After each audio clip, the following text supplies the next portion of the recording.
Israel ਅਤੇ Hamas ਵਿਚਕਾਰ ਜੰਗ ਦੌਰਾਨ ਇੱਕ ਘਿਨੌਣੀ ਘਟਨਾ ਸਾਹਮਣੇ ਆਈ ਹੈ। ਦਰਅਸਲ ਅਮਰੀਕਾ ਦੇ ਇਲੀਨੋਇਸ ਵਿੱਚ ਇੱਕ 71 ਸਾਲਾ ਵਿਅਕਤੀ ਨੇ 6 ਸਾਲਾ ਬੱਚੇ ਦਾ ਚਾਕੂ ਮਾਰ ਕੇ ਕਤਲ ਕਰ ਦਿੱਤਾ ਹੈ। ਇਸ ਤੋਂ ਇਲਾਵਾ ਉਸਨੇ ਇੱਕ 32 ਸਾਲਾ ਔਰਤ ਨੂੰ ਵੀ ਗੰਭੀਰ ਰੂਪ ਦੇ ਵਿੱਚ ਜ਼ਖਮੀ ਕਰ ਦਿੱਤਾ ਹੈ। ਦੋਸ਼ੀ ਤੇ ਨਫ਼ਰਤ ਅਪਰਾਧ ਦਾ ਦੋਸ਼ ਲਗਾਇਆ ਗਿਆ ਹੈ। ਪੁਲਿਸ ਦੇ ਮੁਤਾਬਿਕ ਉਸਨੇ ਇਜ਼ਰਾਈਲ ਅਤੇ ਹਮਾਸ ਦਰਮਿਆਨ ਚੱਲ ਰਹੀ ਜੰਗ ਦਾ ਬਦਲਾ ਲੈਣ ਲਈ ਅਜਿਹਾ ਕੀਤਾ ਹੈ। And with me is the family of the deceased young boy. I will introduce the father in a moment.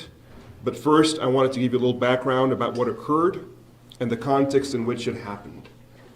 Yesterday, the ex-wife, the mother of the boy, and the boy were in their unit. Basically, they're renting a floor in the house of this man who committed this crime. When he knocked on their door, she opened it. He had knocked on the door many times before. She had no reason to suspect anything.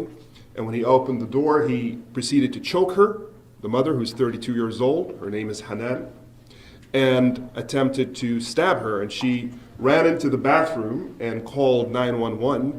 And by the time she came out, he had located and murdered her child, 6-year-old Wadia, by stabbing.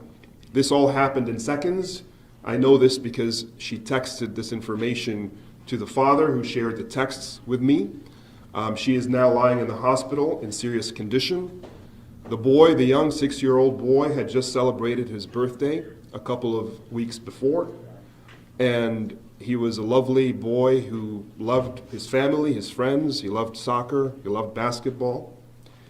And he paid the price for the atmosphere of hate and otherization and dehumanization that, frankly, I think we are seeing here in the United States as a result of the irresponsible leadership and lopsided, one-sided statements and coverage that we're seeing in the media, elected officials all across. You see it in the comment section of social media, and we've warned about not recreating the same mistake we had in the post-9/11 environment when a heinous terrorist act occurred that we all condemned, and it was far removed from the rank and file of our community, and still an atmosphere was created for a decade plus.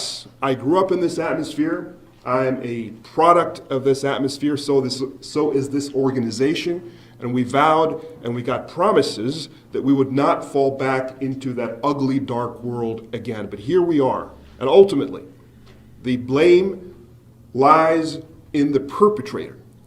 I blame the murderer for the murder.